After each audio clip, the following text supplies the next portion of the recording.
Si vous gérez une marque de mode et accessoires, vous savez que vendre en ligne, c'est un sport de combat. Vos marges fondent à cause des retours qui dépassent parfois 40%. Vous devez créer du désir là où les autres vendent des solutions concrètes. Et pendant que certains business étalent leurs ventes sur l'année, vous jouez votre survie sur 6 semaines de solde. Chez Kodak, on a accompagné plus d'une centaine de marques de mode et accessoires. Il y a certains noms que vous connaissez peut-être, comme Gérard Darrel, Eden Park, Gemio ou Fursac, mais aussi plusieurs jeunes marques qu'on a aidé à passer de 0 à plusieurs millions d'euros de chiffre d'affaires annuel. Ça nous a permis de voir plusieurs choses. D'abord les patterns qui se répètent, les erreurs communes, mais aussi et surtout les stratégies qui transforment une marque qui stagne en une machine de croissance. Évidemment, dans cette vidéo, je pourrais pas vous montrer les créatifs exacts ni les chiffres détaillés de nos clients, confidentialité oblige, mais je vais quand même vous révéler les insights qui selon nous font la différence. Ça va être une vidéo assez longue, qui sera remplie de stratégies concrètes, testées sur le terrain, qui je l'espère transformeront la façon dont vous vendez en ligne. Je m'appelle Théo, je suis le fondateur de Kodak, votre agence d'acquisition préférée. Si jamais vous voulez qu'on jette un œil à votre stratégie d'acquisition, vous pouvez réserver un appel de découverte sur le lien en description. On est parti pour la vidéo. Insight numéro 1, merchandising et stratégie produit. Comment structurer un assortiment qui performe. Le merchandising, c'est la colonne vertébrale d'une marque de mode qui veut percer en ligne. Mais on parle pas juste de sélectionner des beaux produits. Il s'agit là de décider combien de références, quelle catégorie, quel prix, quelle profondeur de stock et surtout comment ces choix-là vont impacter vos coûts d'acquisition et vos taux de conversion. Pour structurer tout ça, voici un petit framework en 5 piliers qui fonctionne très bien. Il y a d'autres approches évidemment, mais celle-ci elle mérite d'être claire. Premier pilier, ce sont vos produits permanents, vos valeurs sûres qui sont disponibles toute l'année. Le principe, c'est que la plupart des marques qui durent vivent de 3 à 5 best-sellers qui font parfois 70 à 80% de leur chiffre d'affaires. C'est contre-intuitif, mais c'est la réalité, même sur des marques gigantesques. Ces produits permettent à un client de racheter le même modèle 6 mois plus tard, dans une autre couleur. Il peut le recommander à ses amis. Il n'y a jamais de rupture et donc jamais de frustration. Donc c'est la base pour vous d'un cash flow prévisible. Mais attention, ces classiques ne vont pas durer éternellement. D'où le deuxième pilier, le pipeline d'innovation. Il faut tester en permanence. 3 approches fonctionnent généralement bien. La première, c'est l'itération. C'est votre best-seller avec un détail modifié, comme des manches différentes, une poche ajoutée, un col repensé. Les fans de l'original sont alors votre premier marché. Seconde approche, c'est l'analyse comportementale. Identifier ce qui plaît vraiment. Est-ce la matière, la coupe, et décliner sur d'autres catégories. Et la troisième approche, c'est l'adaptation de tendance. Est-ce qu'il y a une tendance forte qui émerge? Si c'est le cas, filtrez-la à travers votre ADN de marque. Ces nouveaux produits, ils vont évidemment pas se vendre tout seuls. Et c'est là qu'intervient le troisième pilier, les aimants à clic. On a des données qui sur certains clients montrent qu'un produit brillant, métallique ou avec des couleurs vives peut faire augmenter drastiquement les taux de clic. Ce n'est qu'un exemple parmi d'autres, mais le cerveau humain est naturellement attiré par ce qui brille. Même les marques minimalistes placent stratégiquement quelques pièces un peu plus flashy. Elles peuvent ne représenter que 10% du catalogue, mais générer 30% du trafic entrant. Une fois que vous avez attiré le client, il faut le garder. Et c'est le rôle du quatrième pilier, ce sont les produits de cross-sell. Le principe du système, si votre produit phare est à 200 €, avoir des compléments entre 50 et 150 € transforme la dynamique d'achat. Le premier achat, c'est le produit principal. Le second, ça peut être l'accessoire qui va avec. Et le troisième, une variation de ce produit.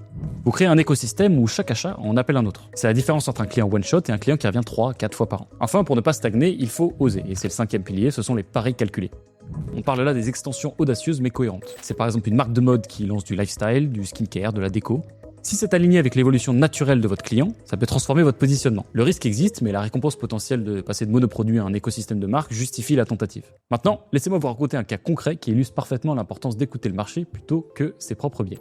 On a accompagné le lancement d'une marque de bijoux en or. Le cofondateur avec toute l'expertise technique de la joaillerie. Des décennies dans le métier, mais côté digital, c'était le désert. Quand ils arrivent chez nous en février 2024, la situation est critique. Leur seul trafic sont les amis et la famille, donc très peu de ventes réelles. Et quand on lance les premières campagnes, c'est la catastrophe. 260 € pour acquérir un client avec un panier moyen à 220 €. Bon, vous avez compris, on perd de l'argent à chaque vente. On galère pendant des mois, les campagnes d'achat ne génèrent rien. Même pas d'ajout au panier. On fait alors la décision de redescendre d'un cran. On teste des campagnes d'ajout au panier pour au moins identifier qui pourrait être intéressé. Petit à petit, on comprend qu'il faut d'abord créer de la notoriété et rassurer. Parce que 250 € pour un bijou d'une marque inconnue, les gens ont peur de l'arnaque. Et puis en juin, on tente un truc. Une campagne catalogue automatique qui pousse tous les produits du site, même ceux qui étaient planqués, pas mis en avant. Une collection pas encore officiellement lancée, accessible seulement si tu fouillais vraiment sur le site. Et là, surprise totale, une bague commence à se vendre. Une fois, 2 fois, 10 fois. En 3 semaines, elle représente 75% des commandes. Ce qui est assez dingue, c'est que le fondateur ne comprenait pas pourquoi. Pour lui, cette bague, elle était lambda. C'était une forme assez classique. Il n'y avait rien de révolutionnaire selon ses standards d'experts en joaillerie. Il comptait même pas vraiment la pousser. Mais voilà la leçon, le marché s'en fout de notre expertise. Les clients ont décidé que c'était ça qu'ils voulaient. Une fois qu'on l'a compris, on a tout réorganisé autour de ce produit. Le budget pub a été concentré dessus, on l'a mis en avant sur la homepage, on a développé des variations.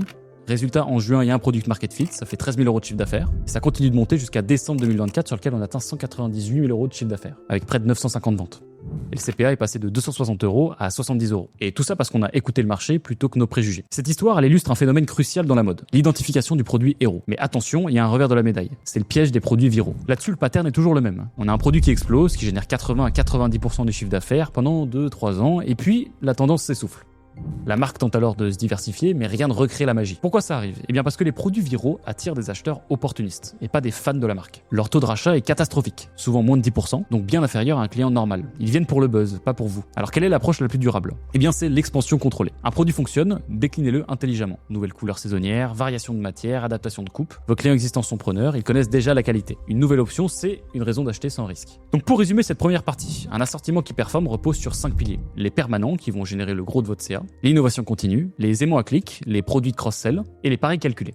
Et l'histoire de cette fameuse bague nous rappelle qu'il faut écouter le marché, pas nos biais. Maintenant qu'on a vu comment structurer l'assortiment, parlons du deuxième levier critique. Parcours client et psychologie d'achat, pourquoi la mode défie toute logique marketing. Le parcours d'achat en mode, c'est un phénomène unique qui bouleverse toutes les théories marketing classiques. Oubliez les funnels de conversion traditionnels et les parcours en entonnoir. En mode, on vit dans l'ère de l'achat coup de cœur. C'est le moment où le client voit, aime et achète dans la foulée. Les données collectées sur des milliers de transactions révèlent quelque chose de fascinant. Le temps moyen entre la découverte d'un produit et l'achat se compte souvent en minutes, pas en semaines.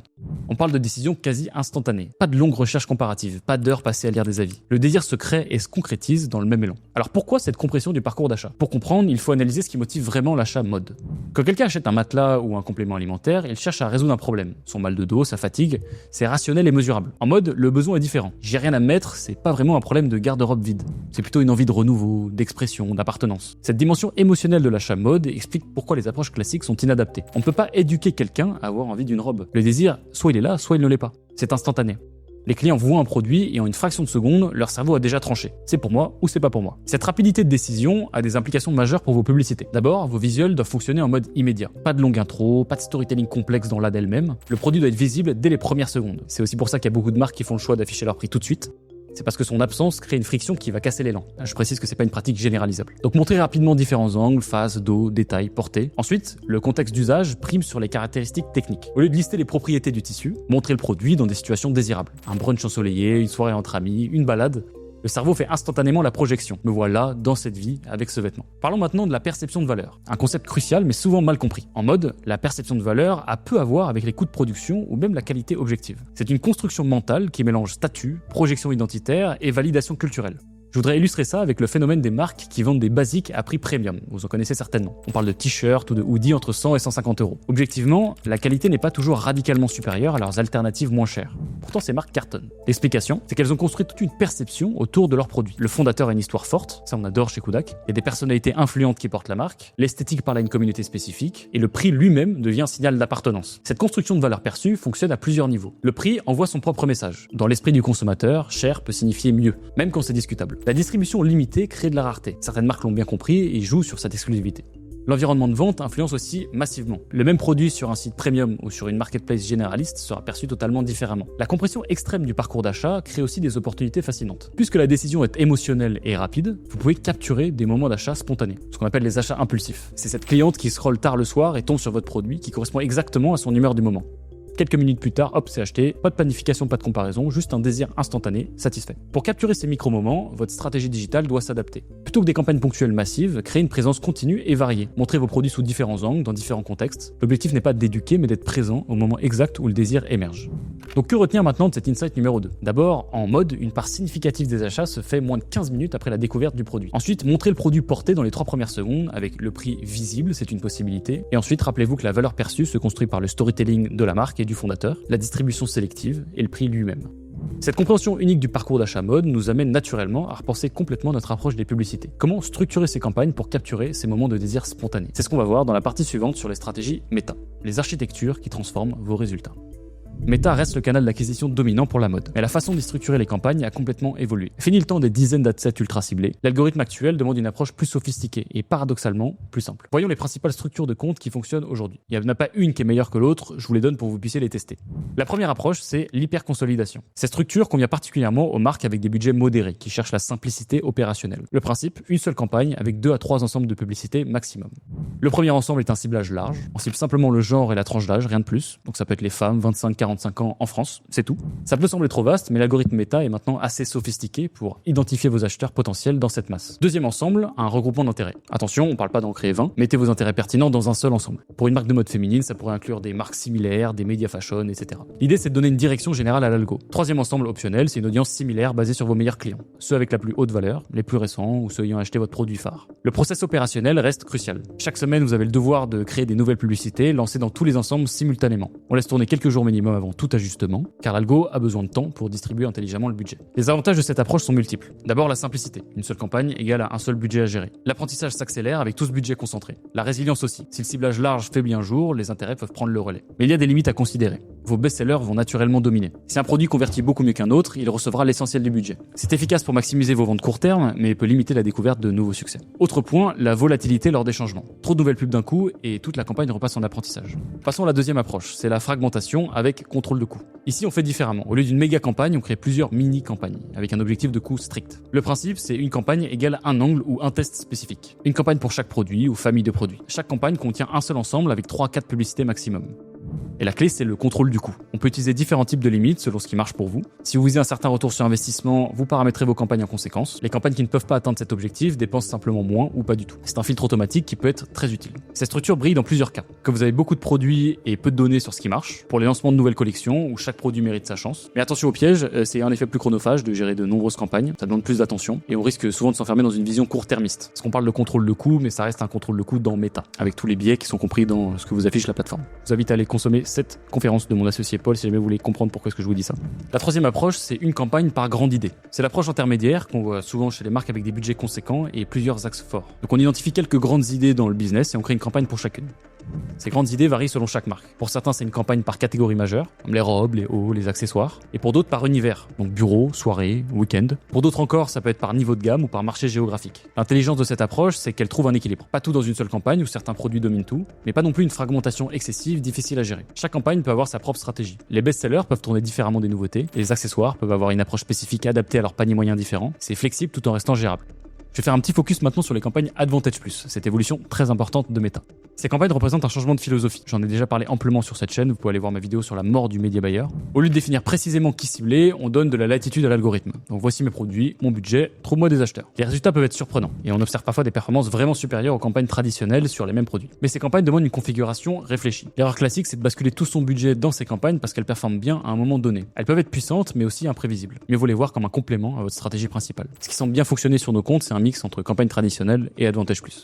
Les proportions varient selon les marques, mais l'idée c'est de combiner stabilité et opportunité de croissance. Concernant maintenant le débat branding versus performance, la réalité est un petit peu plus nuancée. Avec des budgets limités, chaque euro doit généralement générer un retour direct. Mais au-delà d'un certain volume, un phénomène intéressant peut se produire. Quand vous dépensez beaucoup sur Meta, vous saturez votre audience naturelle. Les mêmes personnes voient vos pubs 5, 10, 15 fois, et donc nécessairement l'efficacité diminue. Et c'est là que diversifier les approches devient nécessaire. Pas par idéologie, mais par pragmatisme. On a vu ça avec des marques qui stagnaient autour de 40-50 000 euros de dépenses mensuelles. En analysant, on s'est rendu compte qu'elles touchaient en fait pas beaucoup de nouvelles personnes chaque mois. La solution, ça a été d'ajouter des campagnes de reach ou de vidéo views pour élargir l'audience. Le but, c'était de créer un vivier plus large pour les campagnes de conversion. C'est une méthode qui est souvent couronnée de succès pour nos clients. Pour finir, un petit point sur la diversité créative, c'est pas juste varier les visuels, c'est explorer les différentes dimensions. Il y a les formats, donc photos, vidéos, carousel, les styles, studio, lifestyle, UGC, les durées, 6 secondes, 15 secondes, 30 secondes, les angles, le produit seul, porté, en situation, les messages, donc bénéfices, lifestyle, social proof. Et l'idée, c'est pas de tout tester, ça serait ingérable, mais de maintenir suffisamment de variété pour toucher différents segments d'audience. Parce que votre client de 25 ans sur TikTok et celle de 45 ans sur Facebook ne réagissent pas aux mêmes stimuli. Donc maintenant, pour résumer cette troisième partie. 3 architectures de campagne dominent, l'hyperconsolidation pour la simplicité, la fragmentation contrôlée pour tester rapidement, et l'approche par grande idée. Les campagnes Advantage+ marchent assez bien, à condition de les combiner avec les campagnes traditionnelles. Retenez aussi qu'au-delà d'un certain budget, la saturation d'audience impose de diversifier. Et la clé finale, maintenez une vraie diversité créative sur toutes les dimensions. Ça vous permettra de maîtriser Meta. Maintenant, ces pratiques doivent s'intégrer dans une vision plus large. Parlons maintenant du 4e insight, créativité et content. Comment penser la création pour vraiment convertir ? La créa publicitaire dans la mode, c'est un territoire complexe. D'un côté, vous avez votre identité de marque à préserver, et de l'autre, la réalité brutale des plateformes digitales qui ont leur propre code. Comment naviguer entre les deux ? Commençons par une observation qui dérange. Vos sublimes photos de campagne, celles qui font la fierté de votre DA, malheureusement, souvent vous le savez, elles ne génèrent pas de vente. C'est pas qu'elles sont mauvaises, c'est qu'elles activent parfois le filtre mental anti-pub que tout le monde a développé à force de scroller.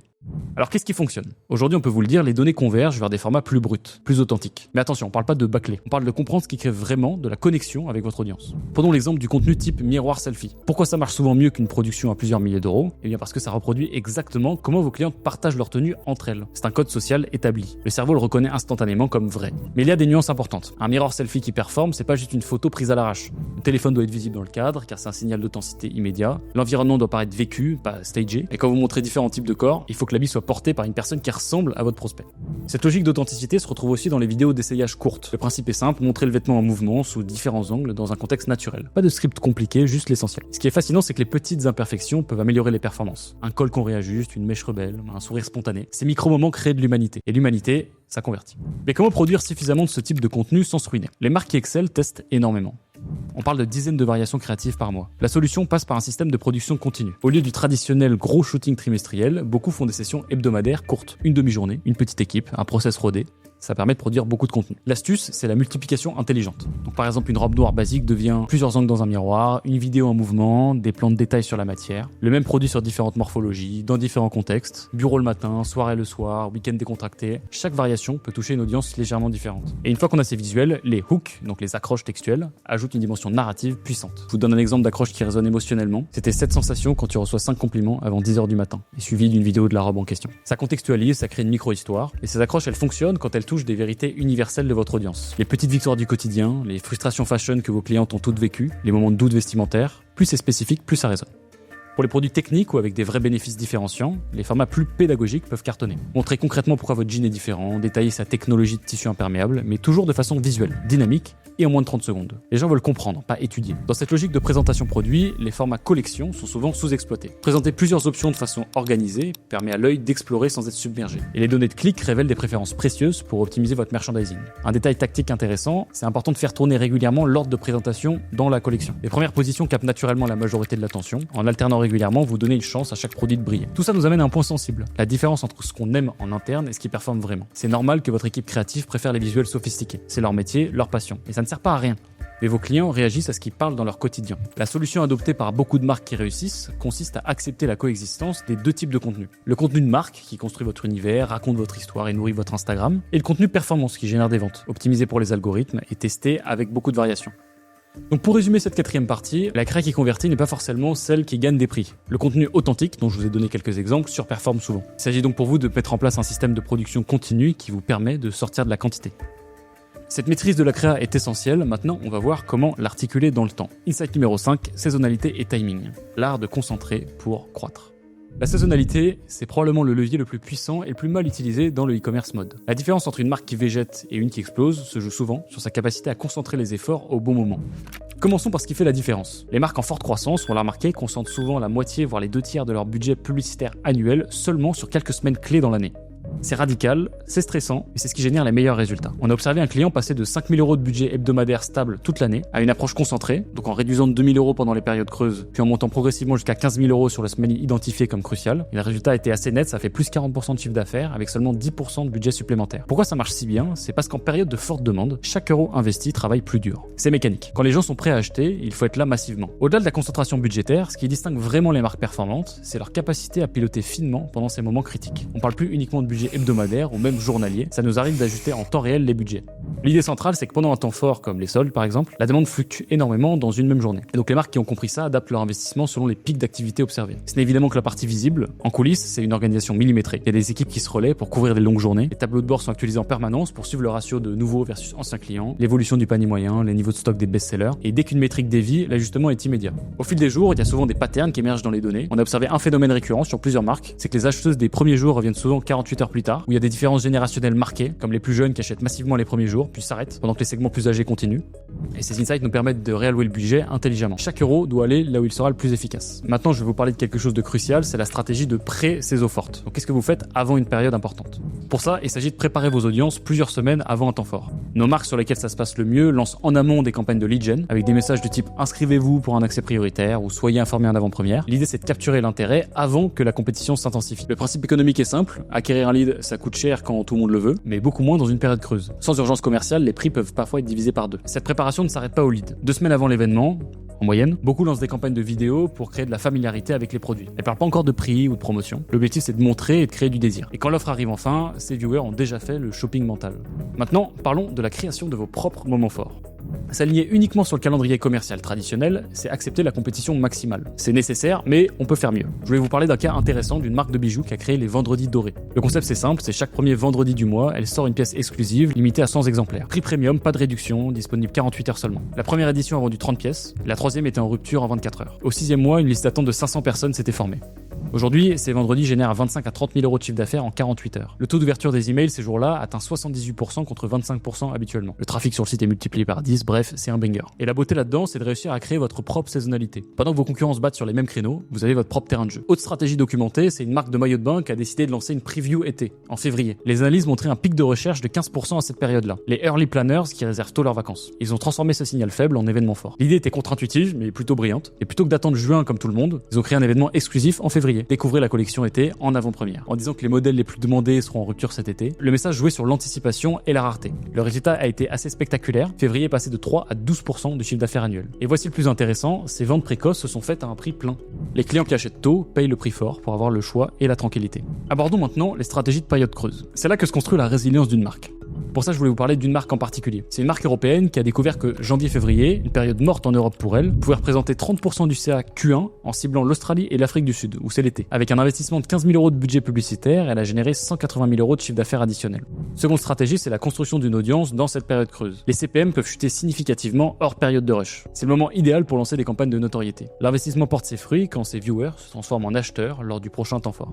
Pour résumer cette 5e partie, la croissance explosive vient de la concentration des efforts sur les moments clés plutôt que l'étalement uniforme. Le pilotage en temps réel pendant les pics permet d'optimiser chaque euro investi. La pré-saisonnalité intelligente, via la capture des leads en amont, prépare le terrain pour les conversions massives. Créer ses propres rendez-vous commerciaux évite la compétition frontale et fidélise. Ensuite, les périodes creuses deviennent des opportunités via l'expansion géographique ou la construction d'une audience à coût réduit. Néanmoins, même la meilleure stratégie saisonnière atteint ses limites sur un seul marché.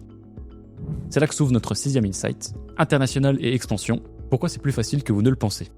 Ce qu'il faut comprendre là-dessus, c'est que l'expansion internationale peut offrir des opportunités de croissance plus accessibles que l'intensification sur le marché domestique. C'est pas toujours le cas, c'est assez contre-intuitif, mais on l'observe régulièrement. Des marques qui peinent à gagner des parts de marché supplémentaires en France trouvent des relais de croissance significatifs à l'étranger. La raison principale, c'est la saturation du marché local. En France, l'intensité concurrentielle est souvent très importante. Vous vous battez contre des centaines de marques établies pour l'attention de la même cliente.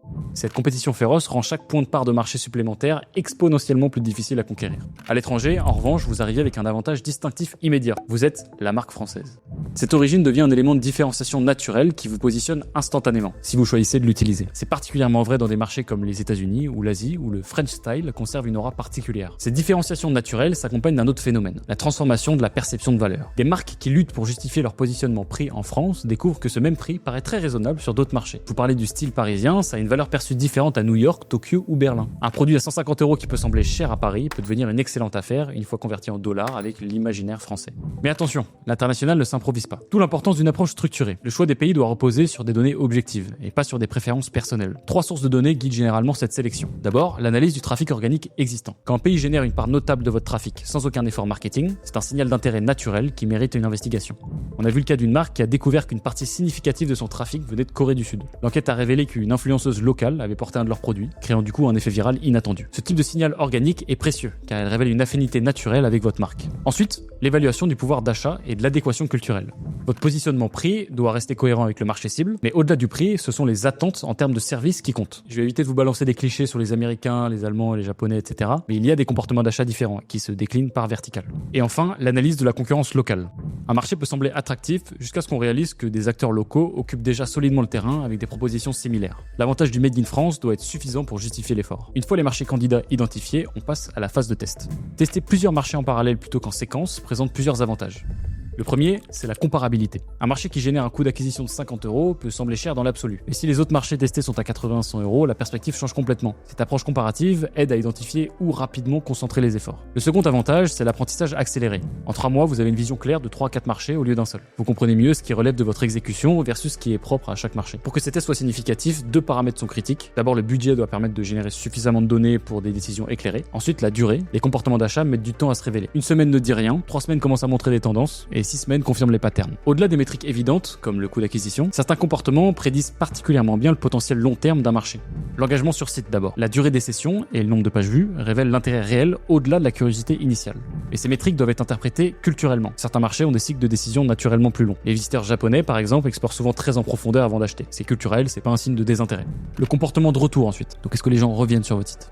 Évidemment, un marché où beaucoup de visiteurs reviennent spontanément sur votre site montre un potentiel de développement durable. Et enfin, la progression de ces métriques dans le temps. Un marché qui démarre modestement mais s'améliore de semaine en semaine vaut souvent mieux qu'un marché qui démarre fort puis stagne. La capacité d'apprentissage de l'algorithme sur ce marché est un bon indicateur de potentiel. Maintenant, on va parler plus en détail de l'importance de l'adaptation culturelle. C'est là que beaucoup d'expansions internationales échouent. La traduction, c'est 10% du travail. Souvent, l'angle de communication doit être repensé. Je vous donne quelques observations qui avaient été faites sur une marque. Aux États-Unis, l'accent sur le effortless chic fonctionne bien, l'idée d'une élégance sans effort apparent. En Allemagne, c'est plutôt la qualité et la durabilité qui doivent être mises en avant. Au Japon, l'attention aux détails et le savoir-faire artisanal résonnent particulièrement. En fait, un même produit peut être vendu comme un symbole de statut dans un pays et comme un choix intelligent et durable dans un autre. La présentation de l'information suit la même logique. Certains marchés valorisent l'abondance de détails techniques, d'autres préfèrent l'épuré. Adapter votre contenu à ces attentes impacte directement les conversions. Les succès les plus spectaculaires viennent souvent des marchés les plus inattendus. Ces surprises révèlent l'importance de tester ouvert et de tester largement. Je vais vous prendre le cas d'une marque de vêtements ultra minimaliste, avec une palette restreinte au noir et blanc, des coupes épurées, aucun logo visible. Donc la logique voudrait que l'Allemagne ou la Scandinavie soient des marchés naturels. Et pourtant c'est en Russie que la marque a rencontré son plus grand succès. Le minimalisme français y était perçu comme une alternative sophistiquée au style local qui est un peu plus démonstratif. Donc les clientes russes cherchaient précisément cette discrétion chic à la française. Et donc résultat, les coûts d'acquisition beaucoup plus bas qu'en France et les paniers moyens significativement plus élevés. Cet exemple nous montre une leçon importante, c'est que nos présupposés sur les marchés sont souvent faux. Ensuite, plus généralement, on voit qu'il y a quand même certaines adaptations qui reviennent systématiquement. Le système de taille d'abord, c'est un cauchemar universel mais incontournable. Au-delà des simples tableaux de conversion, c'est toute l'approche qui doit être repensée. J'ai vu le cas d'une marque qui a divisé par 2 son volume de questions au service client en ajoutant simplement des indications contextualisées. Donc vous mesurez 1m70 et pesez 65 kg, prenez M. Simple mais efficace. Ensuite, les calendriers locaux. J'ai vu le cas d'une marque qui maintenait son budget publicitaire pendant la Golden Week au Japon, une semaine où tout le pays est en vacances et personne n'achète en ligne. Donc ça, c'est de l'argent jeté par les fenêtres. Et donc à l'inverse, connaître et anticiper ces périodes permet d'optimiser les investissements. Donc Black Friday aux États-Unis, Singles Days en Chine, les soldes d'été en Europe. Chaque marché a son rythme propre. Et enfin, les attentes de service. Ce qui est considéré comme excellent en France peut être juste jugé médiocre ailleurs. On a remarqué que les Américains s'attendaient à un service client ultra réactif et des retours sans question. Donc il s'agit de s'aligner sur les standards. Je vais vous parler maintenant un peu de logistique parce que cette question, même si c'est pas quelque chose sur lequel on agit exactement avec Kudak, ça cristallise beaucoup d'enjeux de l'international. Donc il y a plusieurs approches qui coexistent selon les ressources et les ambitions. L'approche minimaliste, ça consiste à utiliser un transporteur express international pour tout. C'est simple, ça permet de démarrer vite, mais c'est cher. Cette approche, ça convient en phase de test ou pour des produits à forte valeur où les frais de port représentent une part acceptable du panier. L'évolution naturelle quand les volumes augmentent, c'est le stock local. Et l'étape ultime, c'est l'implantation locale complète avec une équipe dédiée. Ça ne se justifie évidemment que pour des volumes importants, ça permet vraiment d'adapter l'expérience. Donc le service client dans la langue locale, aux heures locales, le SAV simplifié, peut faire des événements, et donc autant d'éléments qui en fait construisent une vraie présence sur un marché. Quand l'international fonctionne, l'impact dépasse largement les simples ventes additionnelles. C'est toute la structure du business qui évolue. Pour ça, je vais vous prendre le cas concret d'une marque de maroquinerie. Après plusieurs années de croissance, elle stagnait autour de 5 millions d'euros annuels en France. Tous les leviers classiques avaient été actionnés, mais le plafond semblait atteint. La décision d'internationalisation a tout changé. Première année à l'international, 3,8 millions s'ajoutent. 2 millions aux États-Unis, 1 million au Japon, et 800 cas en Allemagne. Deuxième année, l'international dépasse le domestique avec 8 millions contre 5,5 en France. En 2 ans, l'entreprise a presque triplé sans que le marché français ne progresse significativement. Mais les chiffres ne disent pas tout. Les volumes accrus ont permis de renégocier avec les fournisseurs. La présence sur des marchés aux saisonnalités différentes a lissé l'activité. Et découvertes inattendues, des collections qui peinaient en France sont devenues best-sellers dans d'autres pays. Donc pour résumer cette 6e partie, l'international représente souvent une voie de croissance plus accessible que l'intensification locale. La saturation du marché domestique rendant chaque part de marché supplémentaire exponentiellement plus difficile à conquérir. Vous avez un avantage naturel avec le Made in France, quand bien même il sera utile pour le marché que vous ciblez, mais plus largement, une approche structurée de tests multi-marchés permet d'identifier rapidement les opportunités. Pour ça, l'adaptation culturelle profonde est extrêmement importante, et vous avez le potentiel qu'avec une bonne exécution, l'international ne transforme pas juste vos revenus, mais la structure même de votre business. Maintenant, on va passer à un tout autre sujet. Dans cette 7e partie, on va voir comment optimiser votre taux de conversion pour transformer efficacement ces nouveaux visiteurs internationaux en clients. Insight numéro 7, Google Ads et l'Omnichannel, la complémentarité stratégique. Hop là, petite interruption pour te dire que si jamais tu veux recevoir par écrit toutes les astuces présentes dans cette vidéo sous forme un peu de checklist, ce qui permettra de les reconsommer plus tard quand tu n'as pas le temps d'être retapé toute cette vidéo, tu peux laisser ton email sur le Typeform qui est en description et on t'enverra tout ça par mail. Alors, Google Ads et Meta Ads ne sont pas des plateformes concurrentes. Meta crée la demande en montrant vos produits à des personnes qui ne vous cherchaient pas, tandis que Google capture la demande existante. En gros, tous les gens qui cherchent activement ce que vous vendez. Cette distinction extrêmement simple et fondamentale explique pourquoi les marques qui maîtrisent les 2 canaux obtiennent des résultats exponentiellement supérieurs. Meta génère l'intérêt quand Google convertit l'intention. Mais pour vraiment en tirer parti dans la mode, il faut comprendre les spécificités de chaque plateforme et comment les faire travailler ensemble. Le point de départ non négociable, c'est votre campagne de recherche sur votre propre marque. Alors pourquoi commencer par là? Parce que quand quelqu'un tape votre nom dans Google, c'est le signal d'intention le plus fort qui existe. Cette personne vous connaît déjà et vous recherche spécifiquement. Ne pas être présent, c'est laisser la porte ouverte aux opportunistes. Car sans campagne dédiée, vos revendeurs et vos concurrents peuvent acheter ces mots-clés. Un de nos cas documentés illustre parfaitement ce risque. Une marque de mode française perdait près d'un tiers de son trafic de marque au profit de retailers multimarques. Ces derniers achetaient son nom et proposaient des produits avec des réductions importantes. Résultat, les clients finissaient par acheter chez le revendeur. La marge était perdue et la relation client aussi. Heureusement, il est possible de s'en protéger. L'important est de couvrir votre nom exact, ses variantes et les fautes de frappe courantes. Google vous indiquera rapidement le budget nécessaire selon votre notoriété. Mais attention à un détail qui fait la différence. Séparez les recherches pures de marque des recherches marque plus produit. Parce que l'intention diffère complètement, donc les stratégies d'enchère aussi. Une fois votre territoire de marque sécurisé, vous pouvez passer à l'offensive avec Performance Max. Cette campagne automatisée devient alors le moteur de croissance principal. Elle diffuse sur tout le réseau Google, mais son efficacité dépend d'un paramètre, souvent négligé, l'optimisation nouveaux clients. Sans cette option activée, Google fait ce qu'il sait faire de mieux, cibler les conversions faciles, c'est-à-dire vos clients existants. Ils convertissent mieux, certes, mais quelle valeur incrémentale apportent-ils vraiment? Aucune. D'où l'importance cruciale de poder mensuellement votre base client pour exclusion et d'exclure vos termes de marque. Mais même avec la meilleure configuration, vos campagnes ne peuvent performer que si Google comprend ce que vous vendez. C'est là qu'intervient l'optimisation du feed produit. La plupart des marques envoient des données minimalistes à Google Shopping. Les conséquences sont désastreuses. Je vais vous prendre le cas d'une marque de chaussures qui utilisait des titres épurés, juste le nom du modèle et la couleur, pendant que son revendeur multimarque enchérissait chaque titre avec le type de chaussure, la matière, le style, l'usage. Et devinez qui captait tout le trafic? Eh bien, le revendeur. La marque ne récupérait que les clients qui cherchaient spécifiquement son nom. La solution est contre-intuitive mais efficace. Gardez vos titres élégants sur votre site pour l'expérience utilisateur, mais créez un champ séparé spécifiquement pour Google, invisible pour vos clients avec les termes de recherche possibles. Cette logique d'adaptation aux spécificités de chaque plateforme s'applique aussi à YouTube. Bien qu'appartenant à Google, YouTube mérite une approche distincte, car elle offre des opportunités uniques pour les marques de mode. Je vous donne un exemple de stratégie YouTube qui se construit en 2 temps. D'abord, vous créez une campagne skippable dans les ads in-stream, avec un objectif de vidéo view. Vous ciblez les audiences affinitaires qui correspondent à vos produits, celles qui sont déjà intéressées par votre catégorie. L'objectif, c'est de constituer une audience de retargeting avec les personnes qui ne skippent pas votre vidéo. C'est pas la seule façon de faire, mais ça a fonctionné pour certains de nos clients. Pour ces vidéos pré-roll, les 3 premières secondes sont cruciales. Vous devez accrocher l'audience immédiatement. Ouvrez avec une question intrigante ou une affirmation controversée. L'histoire du fondateur fonctionne particulièrement bien dans ce format. Attention, le format doit être horizontal, pas vertical comme sur Meta. Et l'esthétique doit y être un petit peu plus polie. Les utilisateurs YouTube sont habitués à une qualité de production plus élevée. Parmi les contenus qu'on a vu fonctionner, c'est souvent l'histoire de création de la marque, le détail des process de production, la présentation de collections populaires. Vous pouvez aussi créer un montage de vos meilleurs clips produits avec de la musique. Vous filmez votre prochain shooting et montez plusieurs séquences rythmées. Une fois votre audience de retargeting constituée, vous pouvez lancer une campagne YouTube Shorts, ciblant ces personnes avec un objectif de conversion. Encore une fois, je le répète, ça n'est pas du tout la seule façon de faire et ça vous permet au moins de comprendre les logiques. Vous pouvez réutiliser vos meilleures vidéos verticales méta dans cette campagne. C'est un moyen efficace de maximiser vos assets créatifs existants. Toutes ces optimisations ne servent cependant à rien si vous ne mesurez pas correctement vos résultats. Et c'est là qu'un piège majeur attend la plupart des marques. Google a tendance à s'attribuer les conversions qui se seraient produites naturellement. Cette confusion entre corrélation et causalité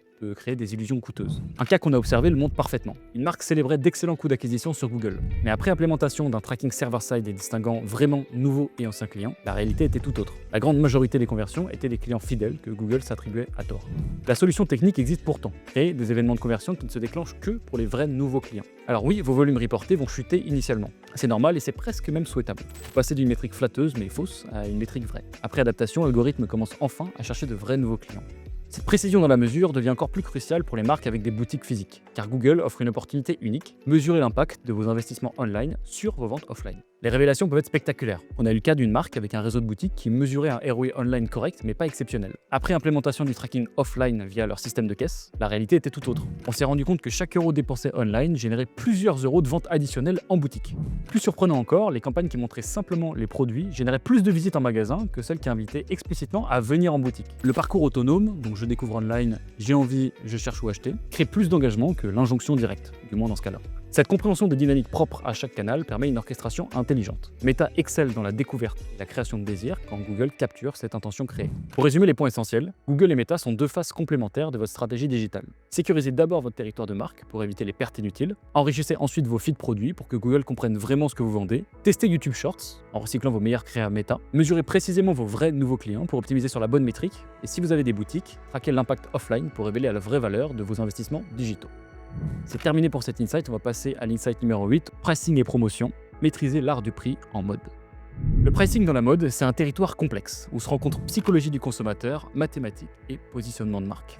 Et la première erreur à éviter, c'est de s'aligner systématiquement sur le prix des concurrents. Cette approche limite drastiquement vos options. Votre prix devrait d'abord refléter ce que vous voulez être, pas ce que font les autres. On observe des marques qui créent leur propre territoire tarifaire. Je suis récemment tombé sur une marque américaine qui commercialisait des pantalons techniques à des prix très élevés, on parle de plusieurs centaines de dollars. Sur le papier, ça paraît assez déconnecté du marché, mais dans la pratique, ils ont créé une catégorie où ils sont pratiquement seuls. Plus de comparaison directe possible. Cette liberté sur les prix nous amène à deux philosophies radicalement différentes sur les promotions. Les deux peuvent fonctionner, mais dans des contextes spécifiques. La première approche, c'est le jamais de promotion. Ça demande une discipline rigoureuse, mais ça peut générer des résultats surprenants. On a eu le cas avec un de nos clients, qui est une marque de bijoux en or, qui a maintenu cette stratégie durant toute sa première année d'existence. Le panier moyen était autour de 220 €. Quand arrivent les soldes d'été, tout le marché affiche des réductions importantes. Eux maintiennent leur prix et continuent leur campagne publicitaire sans aucune mention promotionnelle. Les premières semaines, le trafic chute, de quoi inquiéter n'importe quelle équipe. Et puis vient le retournement. Les clients comprennent qu'il n'y aura pas de réduction. Et les ventes ont commencé à augmenter.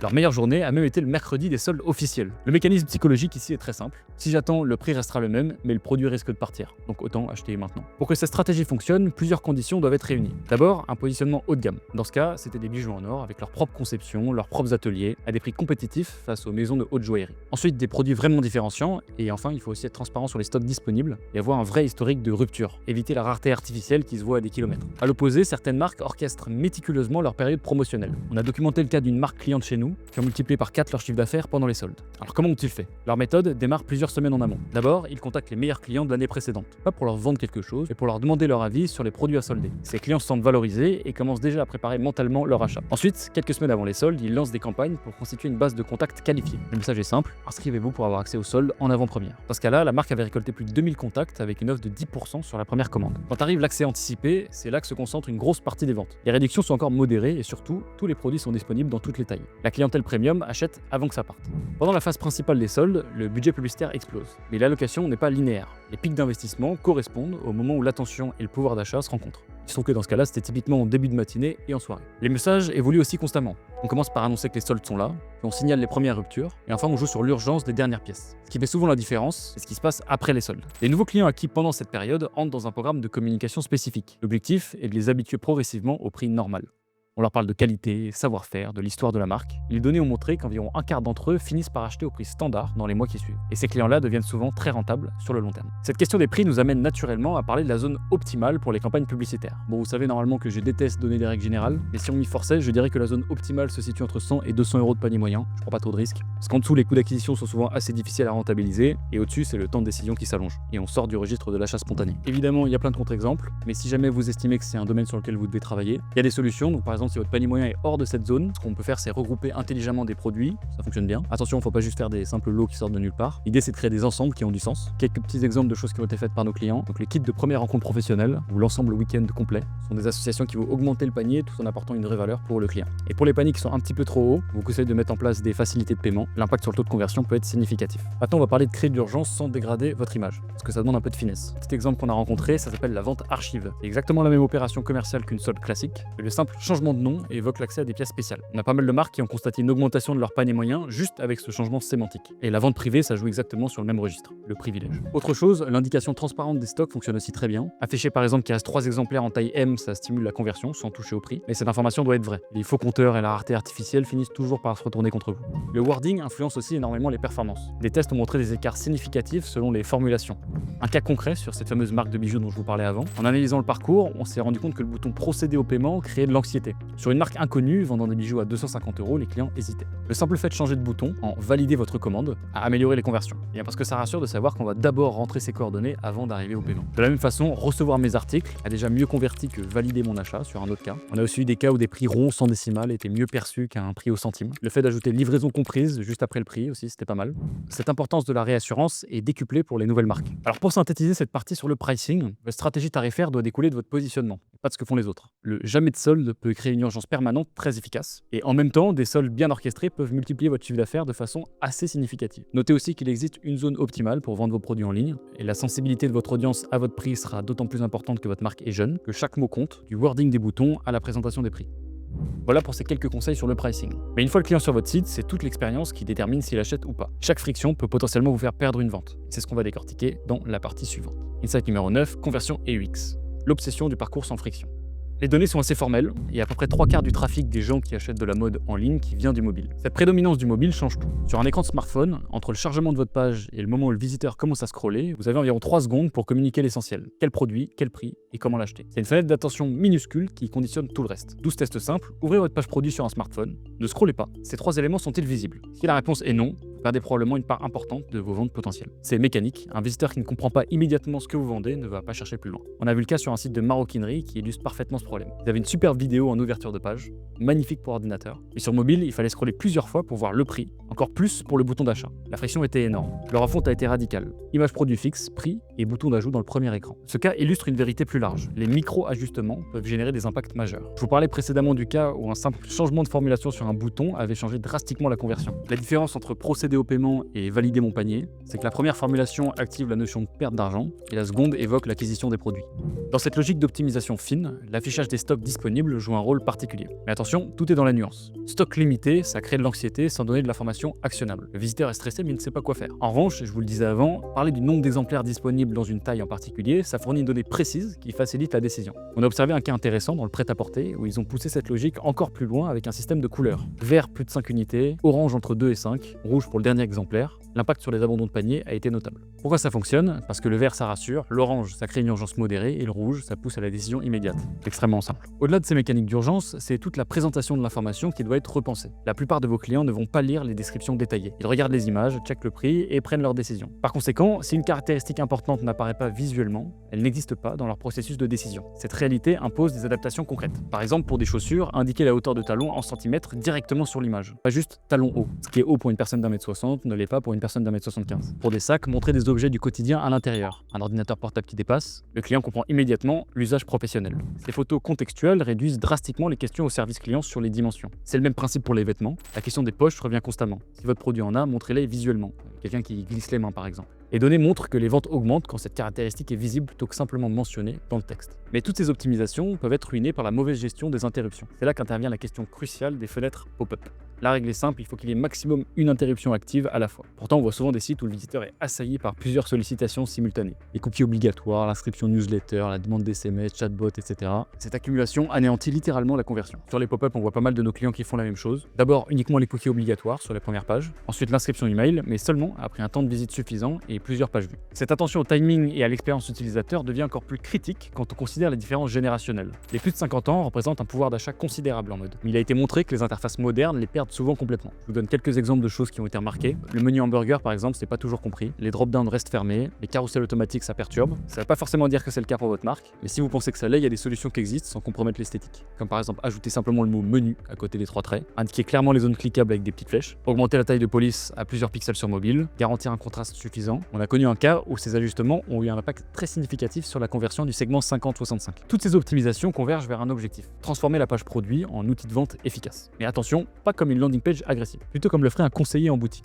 De manière générale, une structure standard qui fonctionne suit une logique psychologique précise. D'abord les éléments essentiels, visibles immédiatement. Je vous le disais, produit, prix, bouton d'achat, c'est le trio non négociable. Ensuite, souvent la preuve sociale pour rassurer, donc portée par 3600 clientes, notée 4,8 sur 5. Puis les bénéfices clés en points concis et visuels. Les éléments de réassurance viennent après, donc le retour gratuit, paiement sécurisé, l'origine de fabrication. Ensuite les suggestions complémentaires qui s'intègrent naturellement, comme compléter le look. Et enfin les avis détaillés avec la possibilité de les filtrer par critères pertinents.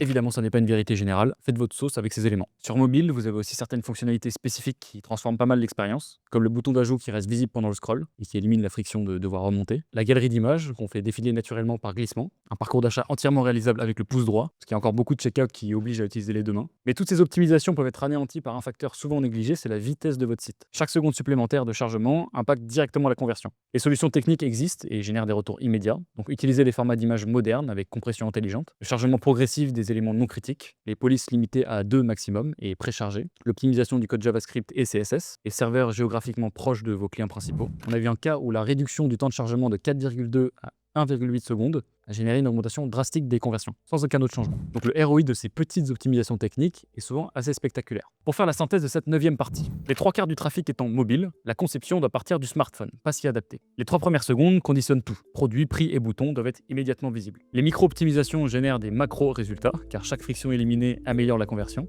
L'information doit être visuelle, pas textuelle. Les interruptions doivent être minimales et intelligemment timées. L'adaptation générationnelle, notamment pour les 50+, représente un potentiel énorme et qui est trop souvent ignoré. La page produit doit suivre une structure psychologique précise qui guide vers l'achat. Les fonctionnalités mobiles natives respectent les gestes intuitifs. Et enfin, la vitesse de votre site est un facteur technique non négociable. Donc cette excellence opérationnelle sur site crée les conditions de la conversion. Et transformer ces acheteurs ponctuels en clients fidèles nécessite une approche différente. Comment construire alors une relation durable qui dépasse la simple transaction? C'est l'enjeu de notre 10e partie. Rétention et LTV, transformer un acheteur en client fidèle.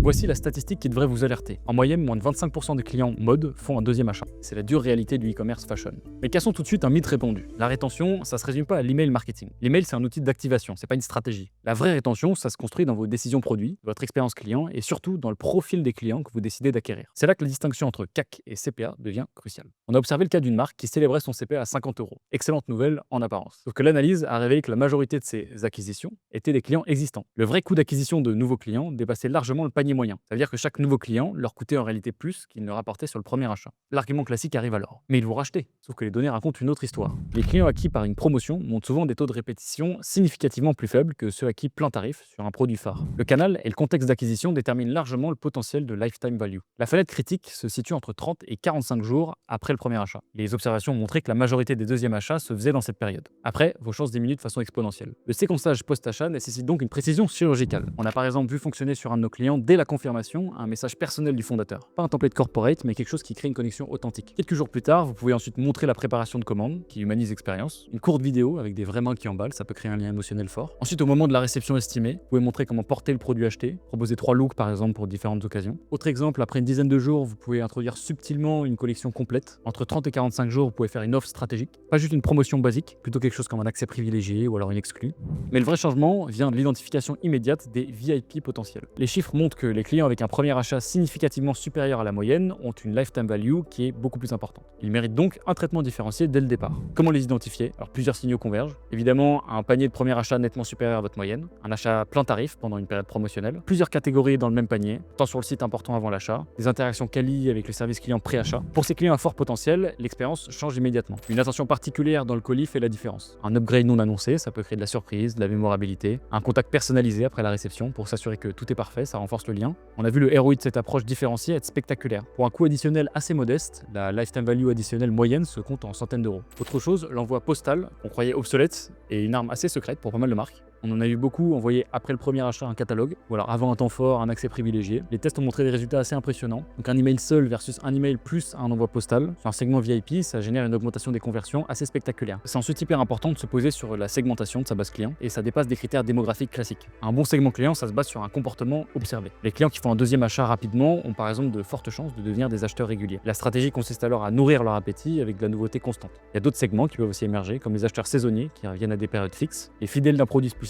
qui rachètent toujours le même article, les chasseurs de bonnes affaires qui n'achètent qu'en promotion, ou alors les gros acheteurs ponctuels qui méritent une réactivation premium. L'automatisation que permettent les CRM transforme ces insights en systèmes efficaces. Vous pouvez automatiser la communication avec ces segments via les CRM que vous connaissez. Et faites attention au piège de la surautomatisation. Trop de messages automatisés qui se chevauchent, ça crée de la fatigue et ça dégrade votre image de marque. Les flows essentiels se limitent à quelques séquences clés. Une série de bienvenus structurés, le post-purchase détaillé, les relances d'abandon de panier, le win-back basé sur un cycle habituel, et le déclencheur VIP quand les seuils sont atteints. L'essentiel, c'est de maintenir la qualité plutôt que d'envoyer une myriade d'emails qui dérangent vos consommateurs. Ensuite, mesurer la vraie rétention, ça demande de regarder les bonnes métriques. Le revenu par destinataire email est un indicateur clé. Les analyses de cohorte mensuelles révèlent des patterns de comportement. Le temps entre achats devrait idéalement se raccourcir pour vos meilleurs segments. L'impact d'une bonne stratégie de rétention bien exécutée, ça transforme votre modèle économique. Augmenter votre taux de répétition de quelques points de pourcentage, ça peut littéralement changer la valeur de votre entreprise, parce que chaque euro investi en acquisition travaille significativement plus. La rétention, ça construit la pérennité de votre marque. Mais sans un positionnement clair qui guide chaque décision, même les meilleurs programmes de fidélisation finissent par s'essouffler. C'est ce lien entre positionnement et croissance durable que nous allons maintenant explorer. Insight numéro 11, positionnement et branding. L'ADN qui détermine votre rentabilité. Donc on va maintenant aborder quelque chose de fondamental qui détermine le succès ou l'échec d'une marque de mode, c'est le positionnement. Et attention, on ne parle pas de votre logo ou de votre charte graphique. C'est ce qui vient instantanément à l'esprit de votre cliente quand elle entend votre nom. Ce qui est frappant, c'est que la majorité des marques n'arrivent pas à définir clairement leur positionnement. Les marques qui réussissent passent généralement par 3 phases d'évolution bien distinctes. La première phase, c'est l'identification d'un espace vacant sur le marché. À ce stade, vous ne créez pas la demande, vous la capturez mieux que les autres. Donc Victoria's Secret, c'est un exemple parfait. Ils ont identifié un écart entre les sous-vêtements fonctionnels peu séduisants des grands magasins et l'univers glauque des sex shops. Ils ont créé une alternative sexy, mais respectable. Lululemon a fait pareil dans le sportswear. Ils ont vu le besoin de vêtements de yoga qui ne vous font pas ressembler à quelqu'un sorti de Woodstock. Le tout en alliant performance technique et un style plus urbain. En phase 1, votre positionnement, c'est le produit. Les gens achètent parce que vous résolvez un problème spécifique que personne d'autre ne résout vraiment. Vous êtes d'abord une solution. La phase 2, c'est la transformation de votre marque en lifestyle ou en symbole statutaire. Et c'est là que tout bascule. Vous ne vendez plus seulement des produits, vous vendez l'appartenance à un groupe. On trouve par exemple Victoria's Secret Pink pour les étudiantes, le sac Chloé pour les parisiennes, ou alors les Stan Smith d'Adidas pour... je vous laisse terminer la phrase. Alors comment savoir si vous êtes prêt pour cette transition? Plusieurs signaux. Les gens commencent à décrire votre marque par qui la porte, pas par ce que vous vendez. Vos clients vous mentionnent spontanément sur les réseaux. Il y a d'autres marques qui commencent à copier vos codes. Mais attention, cette transition de la phase 1 à la phase 2 est critique. C'est là que beaucoup de marques échouent. Pourquoi? Eh bien parce qu'elles confondent souvent tactique et stratégie. Elles voient Jacquemus faire un défilé dans les champs de lavande, donc elles louent un champ. Sauf que Jacquemus était déjà un phénomène culturel. Vous êtes peut-être juste une marque qui vend des robes. Attention à ne pas le faire trop tôt. Et la phase 3, c'est de devenir une plateforme de curation. Donc ça, c'est vraiment l'apanage des leaders. À ce stade, votre force, c'est plus dans l'innovation pure, mais dans votre capacité à infiltrer et interpréter les tendances. Abercrombie & Fitch, post-repositionnement, ne crée plus les tendances. Ils les filtrent. Ils ont juste à les identifier et proposer un vêtement qui y correspond. C'est la même chose pour Zara. Il y a peu de marques qui atteignent sainement cette phase 3 et il y en a beaucoup plus qui arrivent par défaut parce qu'elles sont épuisées créativement et finissent par diluer ce qui faisait leur essence. Mais revenons au concret. Comment identifier votre espace en phase 1? Là-dessus, l'exercice le plus simple consiste à cartographier vos principaux concurrents. Pour chacun, vous notez le prix moyen, l'occasion d'usage, l'âge cible, la valeur centrale et l'esthétique dominante. Vous tracez tout ça sur un graphique et les espaces vides qui apparaissent représentent les opportunités potentielles. Un bon diagramme d'école de commerce. Attention cependant au piège de l'espace vacant. Parfois, il existe une bonne raison pour laquelle il n'y a pas d'acteur dans ce trou. Donc par exemple, personne ne fait des maillots de bain en laine, même si c'est un espace vacant. Alors c'est quoi la différence entre un bon espace vacant et un mauvais? C'est qu'il y en a un qui répond à un besoin réel, qui est non exprimé, et l'autre qui crée un problème qui n'existe pas. Ensuite, les stratégies de positionnement qui créent des empires suivent souvent plusieurs approches. D'abord, la technologie propriétaire.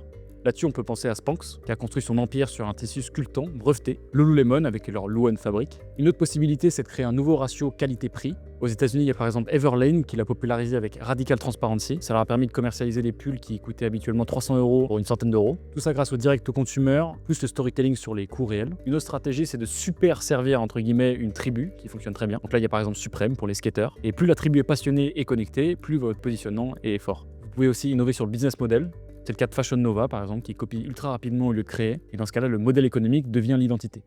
Un bon positionnement, ça s'explique en 1 à 3 phrases maximum qui définissent ce que vous faites et surtout ce que vous ne faites pas. Faites attention ensuite au piège des lifestyle brands, car elles ont rarement commencé en étant des lifestyle brands. C'est un bon produit qui crée une communauté qui finit par devenir un style de vie. Donc des bons positionnements, à quoi ça ressemble? Par exemple Allbirds, les baskets les plus confortables du monde en laine mérinos. Ou Gymshark, qui sont des vêtements de muscu pour la génération Instagram. Votre positionnement détermine absolument tout. Quels produits développer et surtout lesquels refuser, quel niveau de prix pratiquer ou distribuer, comment communiquer en aspirationnel ou bien de façon accessible, qui recruter.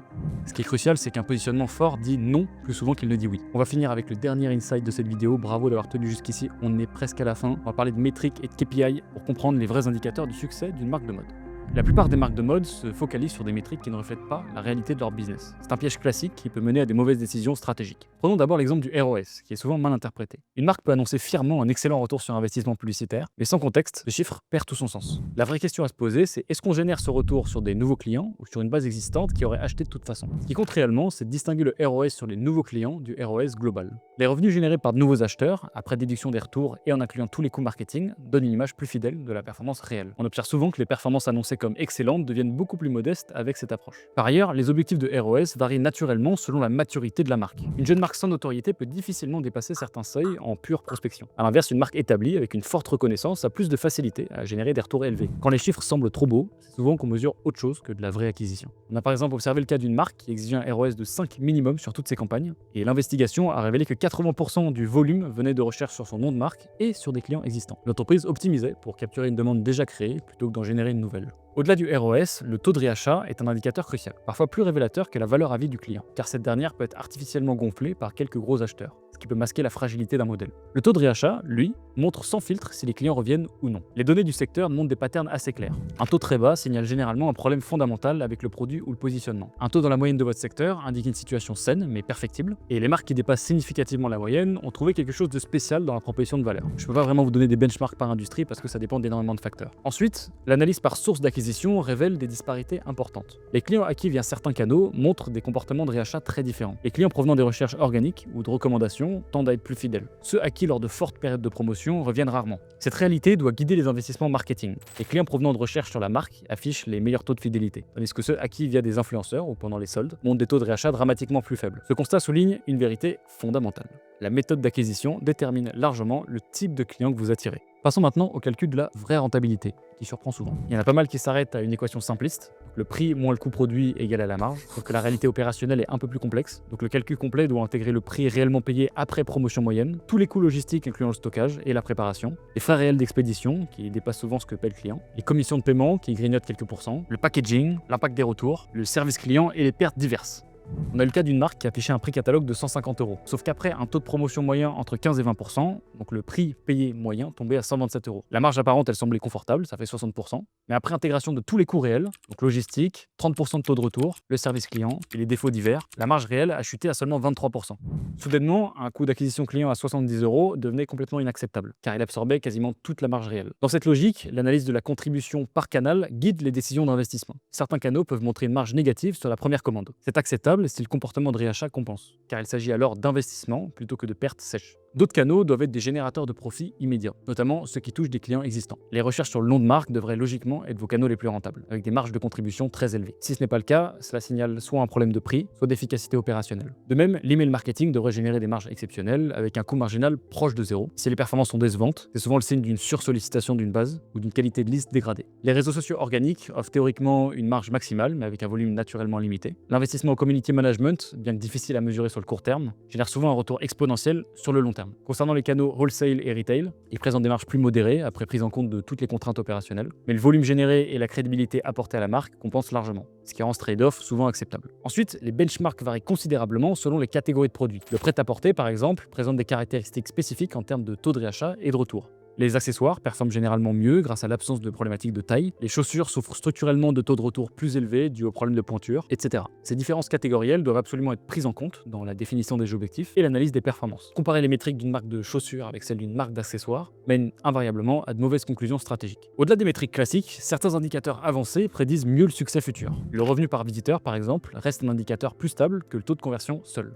Il combine la qualité du trafic, la capacité à convertir et la valeur moyenne des commandes en un seul chiffre actionnable. Les seuils de performance varient naturellement selon le positionnement. Une marque grand public n'aura pas les mêmes objectifs qu'une marque de niche plutôt luxe. Le temps nécessaire pour qu'une cohorte de clients devienne profitable révèle la viabilité fondamentale d'un modèle. Les marques qui récupèrent rapidement leur investissement d'acquisition peuvent s'autofinancer et croître organiquement. Celles qui nécessitent de nombreux mois avant d'atteindre la rentabilité doivent impérativement avoir accès à du capital pour survivre. Ensuite, la part du budget mode total que capture la marque chez ses clients fidèles montre aussi le potentiel de croissance. Si vos clients dépensent des montants significatifs en mode, mais seulement une fraction minime chez vous, vous avez une opportunité d'expansion. A l'inverse, capturer une part très élevée du budget de vos clients signale l'approche d'un plateau de croissance naturel.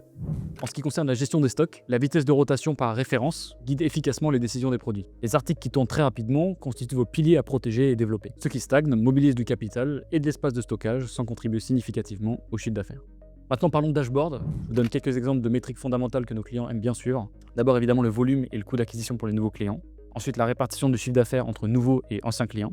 Ou alors l'évolution du revenu par visiteur. Il y a aussi certains ratios macro qui offrent une bonne vision de la santé globale d'une boîte. Le MER par exemple, donc Marketing Efficiency Ratio, c'est votre chiffre d'affaires divisé par votre investissement marketing total, donne une vue d'ensemble qui transcende les complexités d'attribution. Vous avez aussi le cycle de conversion du cash, qui mesure l'efficacité opérationnelle globale. C'est le délai entre le paiement de vos fournisseurs et l'encaissement de vos clients. Dans l'industrie de la mode, ce cycle tend à être particulièrement long, immobilisant des capitaux importants. Les marques qui parviennent à optimiser ce cycle gagnent souvent en liberté financière et en capacité d'investissement. Ensuite, vous avez le temps pour récupérer votre coût d'acquisition. Donc pour ça, il faut faut étudier vos cohortes et regarder à quel moment votre marge surpasse votre coût d'acquisition client. Enfin, dernière métrique qui n'est pas forcément nécessaire mais que je trouve intéressante, c'est la valeur surplus client. Donc en gros, c'est l'écart entre ce que le client était prêt à payer et ce qu'il a effectivement payé. Donc cet écart, on le mesure avec des tests de prix et ça indique le véritable pouvoir de pricing des marques. De manière générale, les marques pérennes maintiennent délibérément un surplus significatif, ce qui crée un sentiment de bonne affaire, qui génère de la fidélité sur le long terme. Petite conclusion de cette partie, le ROAS masque la performance réelle en acquisition. Ensuite, les marges apparentes ignorent souvent les coûts opérationnels complets. Chaque catégorie a ses propres normes à respecter. Et enfin, il peut être intéressant de mesurer la valeur perçue par les clients et de la comparer à celle que vous lui prélevez. Voilà les amis, félicitations, vous êtes venus à bout de cette vidéo. Si jamais vous voulez une trace écrite de tout ce que je viens de vous raconter, n'oubliez pas de vous inscrire au Typeform qui est en description. J'espère que ça vous a plu. Si vous voulez être accompagné par une équipe d'experts en marque de mode, vous savez qui contacter. Je vous embrasse. Tchuss.